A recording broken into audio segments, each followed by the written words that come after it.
مجھے اس شخص کی نسبت تعجب ہے کہ لوگ اس کی ایسی خوبی کی تعریف کرتے ہیں جو اسے معلوم ہو کہ اس میں موجود نہیں، پھر اس پر کیوں کر خوش ہوتا ہے۔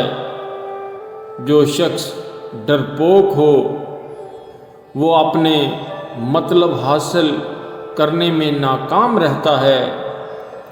جو شخص اللہ تعالیٰ کا خوف رکھ کر گناہوں سے بچتا ہے، اللہ تعالیٰ اسے گناہوں سے بچائے رکھتا ہے۔ خوف اس کا نام ہے کہ آدمی اپنے نفس کو گناہوں اور اللہ تعالیٰ کی نافرمانیوں سے روکے رکھے۔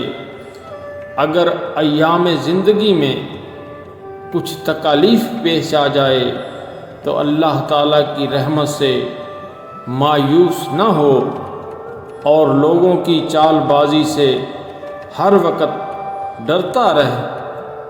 جب تو کسی امر کا خوف رکھتا ہے تو اس میں داخل ہو جا، کیونکہ ہر وقت اس کا خوف رکھنا اس میں داخل ہونے کی نسبت زیادہ سخت اور برا ہے۔ کسی خوف کرنے والے کو یہ نہ چاہیے کہ وہ اپنے گناہوں کے سوا دنیا کی کسی اور چیز سے ڈرے، اور کوئی ملامت کرنے والا اپنے نفس کے سوا کسی کو ملامت نہ کرے۔ اپنے گناہ کے سوا کسی چیز سے خوف نہ کھا اور اپنے پروردگار کے سوا کسی سے کوئی امید نہ رکھ۔